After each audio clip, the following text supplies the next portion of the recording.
Learning Spanish is an exciting adventure. At least it should be, but it could actually feel daunting and overwhelming, especially if your schedule is already packed to the brim. But don't worry, I got you.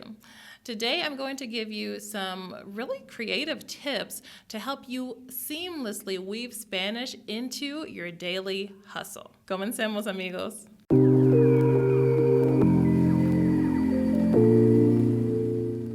Hola mis queridos líderes del lenguaje, bienvenidos a otro video. Yo me llamo Erika Ray. Aquí en este canal encontrarás videos tanto de estrategias para tu aprendizaje de español como para tu comprensión auditiva con historias y conversaciones auténticas. Si eso te parece interesante, pues suscríbete para no perderte nada. All right, guys, so tip number 1 is to do some language prep. So basically, we're going to prepare for what I call our outcome-based goals. Now, this one may sound a little bit counterintuitive because we're trying to save time, and yet this first step takes a little bit of time and effort. But you can think of it like meal prepping, okay? It takes time and effort to cook that food and get it into the containers, but then it saves you a ton of time during the rest of the week, and you end up being more efficient. It's the exact same thing with what I'm about to describe to you. So we're going to prepare to make every single activity that you do contribute to reaching your speaking goals faster.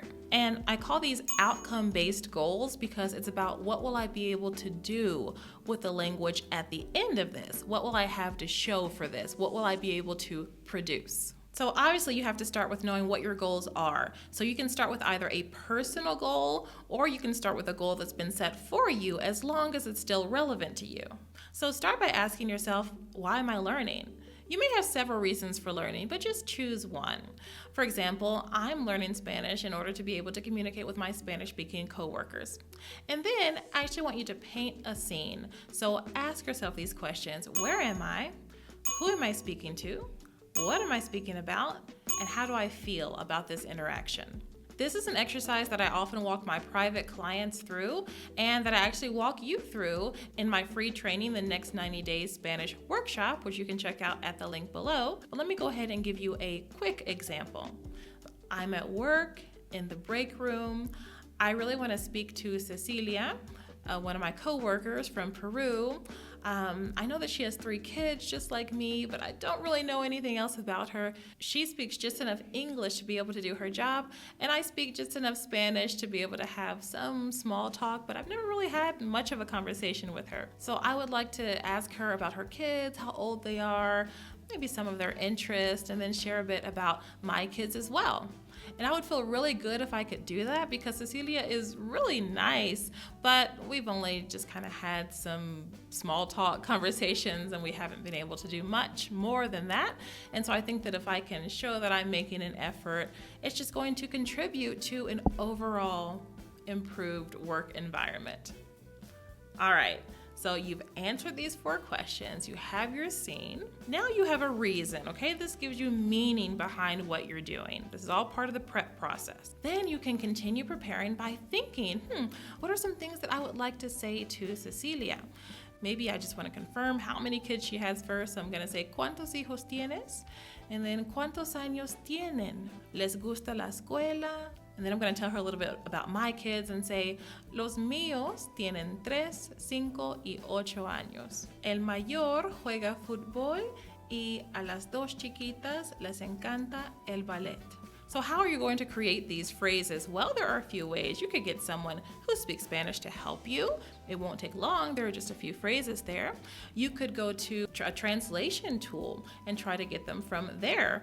I would still recommend having someone just look over them to make sure they're right before you go to practice them. Translation tools aren't perfect. But this is not going to be a big investment in anyone's time to be able to get a few things that you want to say on paper. All right, so you have a few phrases to work with here. So now you're going to write those down. You can choose to make flashcards with paper with index cards, writing down the full phrase, writing down the translation on the back if you needed. You could choose to do this in a notebook or even create digital flashcards in a software like Anki so that you can just press a button and go through your flashcards wherever you are. But there are many other options as well. So your prep is done for that. And before we talk about what to do with what you've just prepared, let's move over to if you're working with a goal that has been set for you. So I'll just give you an example of this. For example, this month in my Caminos Conversation Club, we're discussing travel. And this week in particular, when you may be watching this video, if you're watching it when I post it, then we're likely talking about en el aeropuerto, emergencias que surgen durante los viajes, cómo navegar la estación de autobús o tren. So now your goal becomes to participate in this conversation with everyone else about these travel-related topics. Or if you join us next week, then we're talking about hotel, restaurant, that type of thing. So as long as it's something relevant to you, it's okay to have a goal set for you. And in this case, we give you the prep materials, an entire PDF, audio that you can use to prep, okay?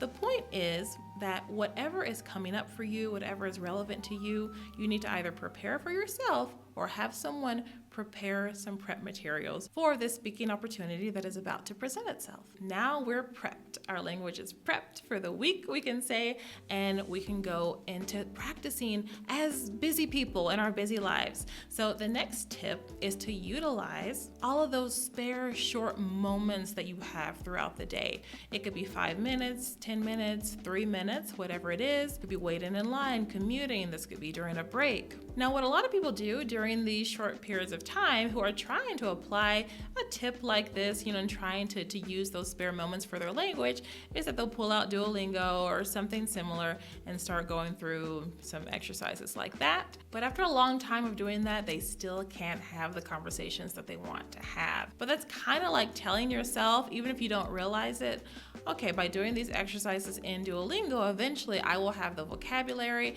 and the grammar knowledge necessary in order to have this conversation with Cecilia. Okay?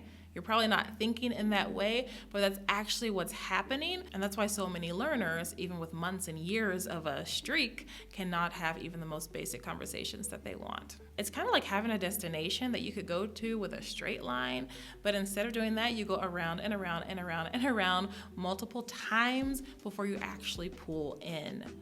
In reality, you're probably going to run out of gas before you even get there, so you're not going to ever make it.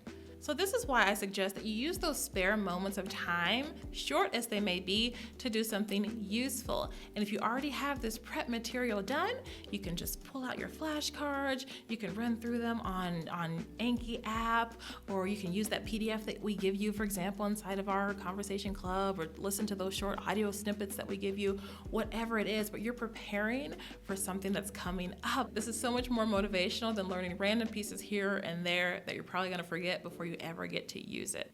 So this is super motivating because you're preparing for actual human interaction that's coming up really soon. And there's some more good news to this.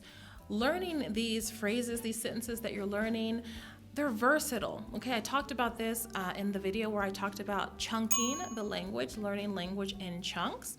So even though you are learning these phrases, right, that you're going to need for this specific conversation, there are so many words in there, there's so many nuggets, there's so much grammar in there that you don't even realize, but you're subconsciously picking up on it so that you can later reformulate those sentences. You won't even know how you did it. For example, ¿cuántos hijos tienes? So much to unpack there. ¿Cuántos hijos? You start to see the correlation between the adjective and the noun, how they both have to be plural. Since hijos is plural, we have to say cuántos instead of cuánto. ¿Tienes? How often are we going to need to say do you have or you have? That's a word you're going to need all the time. Los míos tienen, so mine are.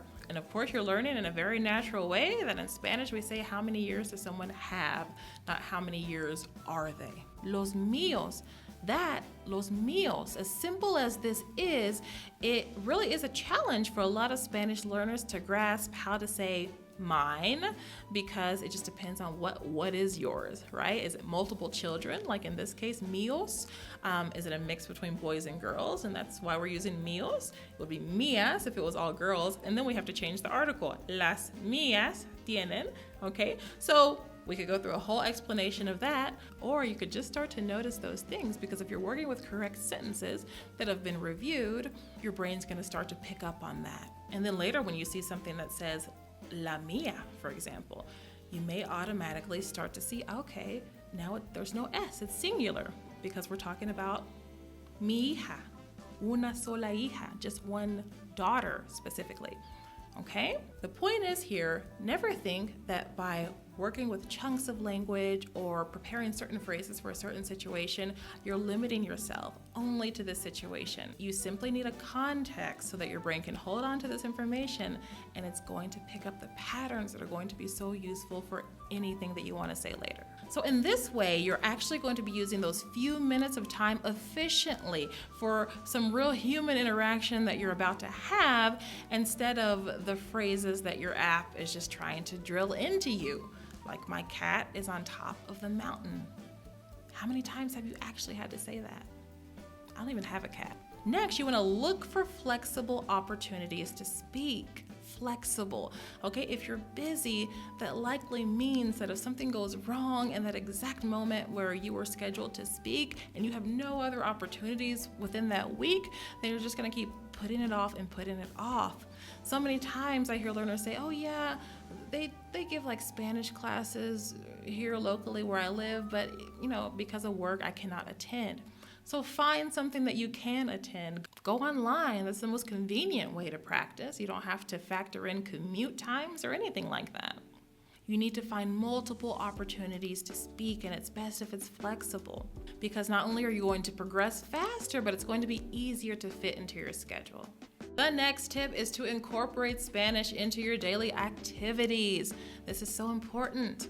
What we've talked about so far has to do with our specific speaking goals, right, for output. But what about being well-rounded and improving our overall knowledge of the language? That is accomplished through input, input, input. Guys, input meaning listening and reading. So on the listening side, fortunately, we can incorporate that even if it's passive, even if it doesn't have our full attention at the moment, we can incorporate that during other activities, while we're doing chores around the house, while we're commuting, while we're exercising. Okay? It makes a difference. It continues to get us used to the language, the sounds of the language, the rhythm and flow. We're going to pick up on words, new words that we learned when we were doing that preparation for output, when we had a bit more focused attention, right? We're going to be hearing those words in different contexts. It's all going to help. Incorporate that while you get something else done. Also, incorporate Spanish into your routine by describing what you're doing. Estoy cocinando, voy a cortar las verduras, las voy a poner aquí, ahora hay que hervir el agua. Whatever it is, just describe what you're doing the best that you can. The more words that you learn, obviously the easier it's going to be, and it doesn't have to be perfect. Nobody's listening to you anyway, but you are practicing putting what you know in together the best that you can. And that's good practice for being able to put whatever you know together the best that you can when you're actually speaking. It's not going to be perfect then either, but you're going to refine it the more you work on your Spanish in general. Now, when it's time for focused work, when you have a little bit longer of a chunk, maybe 25 minutes, okay? So far we've been doing 5 minutes here or passive listening there, but do try to find a little bit longer of a span of time for some really focused work. Most of us can find 25 minutes a day for something that's really important for us if we maybe sacrifice something else, okay? Now these 25 minutes can be really productive or not. It just depends on how focused we are. So I really suggest, going into a quiet place, shutting off your phone, letting your family know that you're going to be studying for about 25 minutes, whatever it takes, closing browsers, all the things. There's just so much distraction nowadays. That's why we can't get anything done. So remove distractions and focus on whatever you have at hand to focus on. Sometimes we think we need an hour or more of focused study time every day to progress well with the language, but we don't. We need some focused time and some time to speak a few times throughout the week, and then a lot of other things can be weaved in throughout the day. And my final tip is that when you do have this time for focus, I would suggest making a few of those minutes, maybe even 10 of those minutes, 10 of those 25 minutes, do this activity. Read out loud, okay? I'm actually going to suggest listening first, especially if you're newer to the language and you're not confident that what you're saying is correct with the correct pronunciation. Listen and then repeat. Listen, follow along, and then read out loud. This is so simple, and it's one of the most mindless activities we could do that requires little effort because we didn't have to prepare anything. There's just no pressure here. Just find something that you can listen to and read. And why is this such a powerful activity? Well, it's because it's so comprehensive. It's that one thing that we can do that's working almost every aspect of language. Listening, reading, speaking, pronunciation, grammar, vocabulary, really everything except writing. And of course, if you write a little summary about what you read, one sentence, then you covered all of the aspects in one. In just a few minutes, it's such an efficient activity that really packs a punch for that reason. And the interesting thing is, guys, if you do these things, if you follow these steps, you're going to progress really, really well, even if your time is limited. And it's interesting how when we're enjoying something more because we're progressing, it's funny how we find more time to do that thing, all right? It's no longer a chore. We start sacrificing other things in order to do more of this thing that is getting us to our goal. Maybe a little bit less Netflix, a little bit less scrolling through Instagram, because we see that we're actually reaching our goals, and that's really motivational. Well, those are my tips today for all of us busy people. If you need any help putting this together, if you want to go deeper, if you want to learn more about how to set specific outcome-based goals that are personal to you, how to have all of these daily opportunities to speak so that it's super flexible, how to read out loud, like more in depth, what steps you should follow for that, then I highly recommend that you check out my free training, the Next 90 Days Spanish Workshop. The link is here below in the description box. That's all for today, Language Leader. Now don't forget to go out and live a new experience with your new language today. Hasta la próxima, amigos.